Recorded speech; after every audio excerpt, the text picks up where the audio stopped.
പരിശുദ്ധവുമായ തിരുവാറാട്ടുമാണെന്ന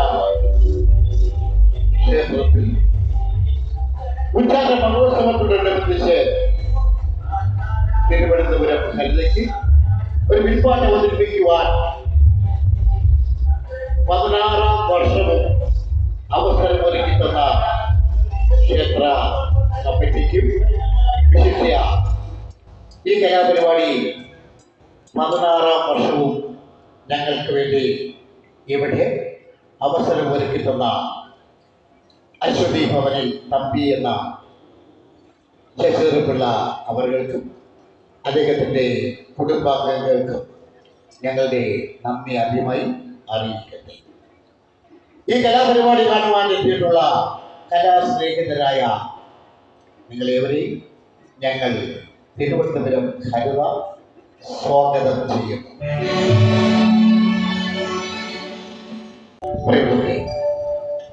തിരുവനന്തപുരം ഹരിതയുടെ കലാമേള ഇവിടെ ആരംഭിക്കട്ടെ.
നമ്മുടെ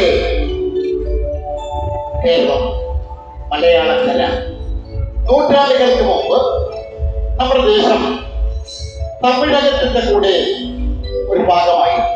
അതെ, സഖ്യപർവ്വത നിലകൾക്ക് അപ്പുറവും ഇപ്പുറവുമായി വ്യാപിച്ചു കിടന്നിരുന്ന ഒരു മലയാള ദേശം. അതാണ് കൊച്ചു കൊച്ചു നാട്ടുരാജ്യങ്ങൾ. അങ്ങനെയുള്ള ഒരു കൊച്ചു നാട്ടുരാജ്യത്തിന്റെ മനോഹരമായ ഒരു പ്രദേശം,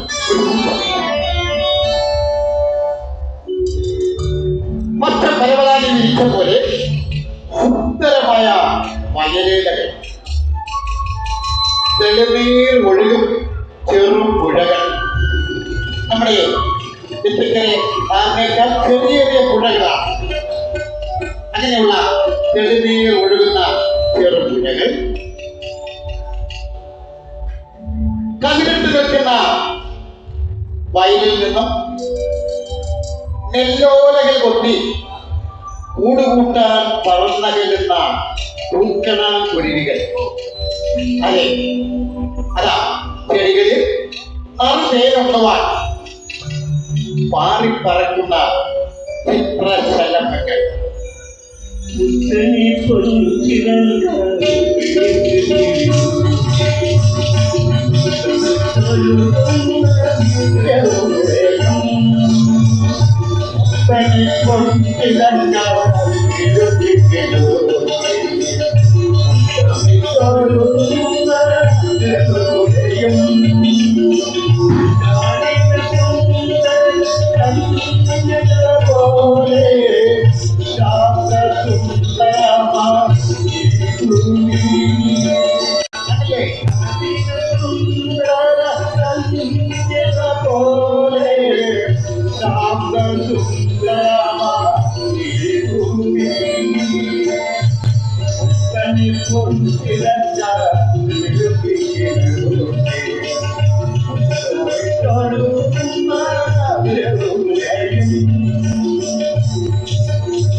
നെൽപ്പാടത്തിൽ നടുവിലൂടെ വളഞ്ഞു കുറഞ്ഞ ഒരു നടപ്പാത, വരമ്പെന്ന് പറയും അല്ലെ.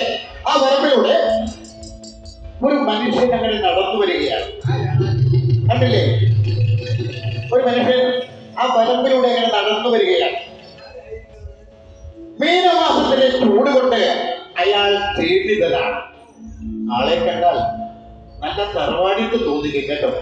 ചെറുപ്പമല്ല, എങ്കിലും അങ്ങനെ അങ്ങോട്ട് വയസ്സനുമല്ല, അധികം പ്രായം തോന്നില്ല.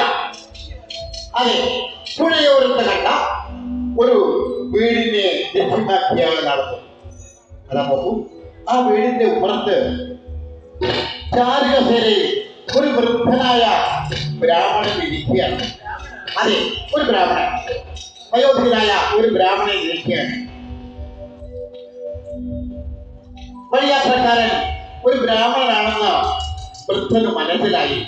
അതെ, യാത്ര ദൂരമൊന്നായിരിക്കും അല്ലേ. ഇളം വെയിൽ കൊണ്ടു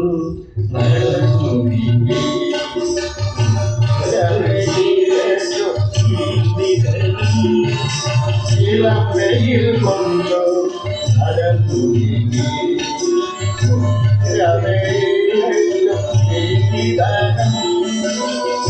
കാറ്റു കൊണ്ടും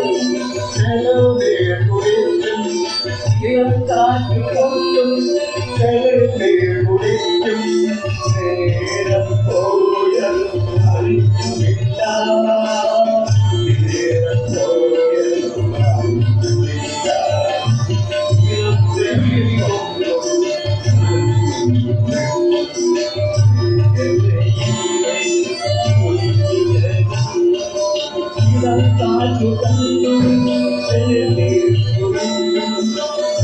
കാറ്റു കൊണ്ടും കുടിക്കും നേരം പോയതും അറിഞ്ഞില്ല, നേരം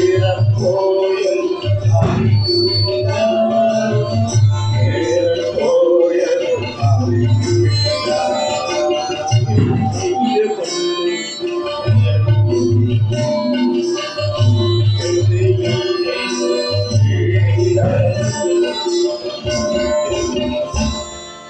ഇപ്പോൾ ഊണുകാലമാണ്. പുഴയിൽ കുളിച്ചു വന്നാൽ ഊണ് കഴിക്കാം. എന്താ വിനോദമുണ്ടോ?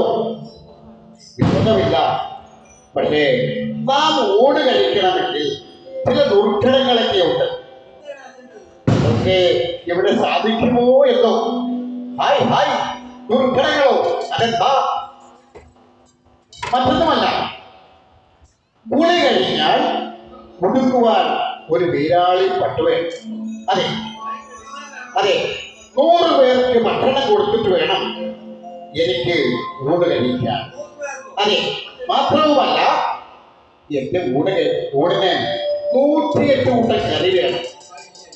108 കൂട്ടം കറിയോ? അതെ, ഊണ് കഴിഞ്ഞാൽ എനിക്ക് 3 പേര് തിന്നണം. അതെ, 3 പേരെ തിന്നണം. അതാണ് ജനത്തിന്റെ ഡിമാൻഡ്. 4 പേർ എന്നെ ചുമക്കണം. ഇത് കേട്ട് വൃദ്ധനായ ബ്രാഹ്മണൻ അന്താളിച്ചു. ഹായ് ഹായ്, എന്താ ചെയ്യുക? വലിയ തറവാടൊന്നുമല്ല നമ്മുടേത്. ഈ സമയത്ത് അകത്തളത്തിൽ നിന്നും ഒരു പെൺകുട്ടിയുടെ ശബ്ദം. അച്ഛൻ ഒന്നുകൊണ്ട് വിഷമിക്കണ്ട, ഇതെല്ലാം ഇവിടെ തയ്യാറാണ്. അദ്ദേഹത്തെ കുളിച്ചു വരാൻ പറയും. പ്രിയമുള്ളവരെ, ആ ബ്രാഹ്മണൻ അതാ കുളിക്കടവിലേക്ക് പോയി. മോളെ പഞ്ചമി, ഇതൊക്കെ ഇവിടെ സാധിക്കുമോ? അതെ അതെ അച്ഛാ, അദ്ദേഹം പറഞ്ഞതിന്റെ പൊരുൾ അച്ഛന് മനസ്സിലായിട്ടില്ല. വീരാളി പട്ടണാൾ ചീത്തൽ കോണകം എന്നാണ്. അതെ, 100 പേർക്ക് ഭക്ഷണം കൊടുക്കണം എന്നാൽ വൈശ്യവേദം കഴിക്കണം, വൈശ്യം കഴിക്കണം എന്നാണ്. വൈശ്യം കൊണ്ട് 100 ദേവന്മാർ പ്രീതി ഉണ്ടാവും. അതെ, 108 കറി എന്നാൽ ഇഞ്ചിക്കറി വേണം. 3 പേരെ തിന്നണമെന്നാൽ വെറ്റ, പാക്ക്, ചുണ്ണാമ്പ് ഇവ ചേർത്ത് വിശാലമായി ഒന്ന് മുറുക്കണമെന്ന്. പിന്നെ 4 പേരെടുക്കണമെന്ന് പറഞ്ഞാൽ നമുക്കറിയാമല്ലോ, കട്ടിലിന് 4 കാലാണ്, അല്ലേ? 4 കാലാണ്, ഒരു കട്ടിൽ വേണം എന്നുമാണ്. അതെ, അദ്ദേഹം കുളി കഴിഞ്ഞു വന്നു. ഇതെല്ലാം ഇവിടെ തയ്യാറാണ്. അദ്ദേഹം കുളി കഴിഞ്ഞു വന്നു. ഈ സഞ്ചാരി ആളൊരു കേവനാണെന്ന് തോന്നുന്നു. താൻ പറഞ്ഞതിന്റെ ഒരു മനസ്സിലാക്കിയ ഈ കന്യകയുടെ ബുദ്ധിശക്തി അപാരം തന്നെ.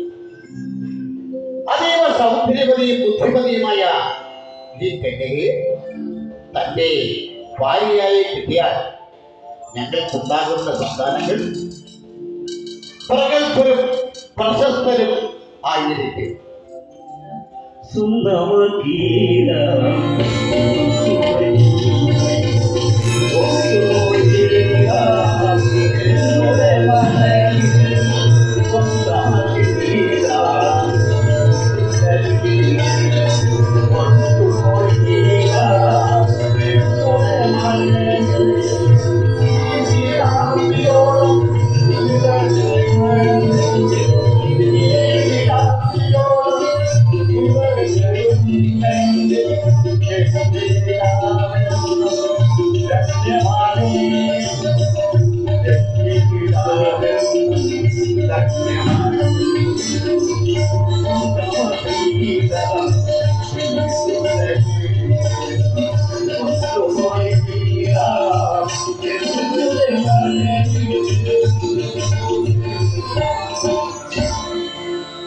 തന്റെ മനസ്സിന്റെ അഭീഷ്ടം പഞ്ചമിയുടെ പിതാവിനെ ധരിപ്പിച്ചു.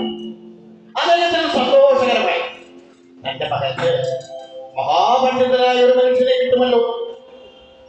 തന്റെ ഭാര്യ മരിച്ചിട്ട് നാളുകൾ ഏറെയായി. അതുകൊണ്ട് തന്നെ മറ്റാരോടും ആലോചിക്കേണ്ട കാര്യവുമില്ല. താമസിയാതെ തന്നെ ഒരു നല്ല മുഹൂർത്തം നോക്കി അവരുടെ വിവാഹവും നടത്തി.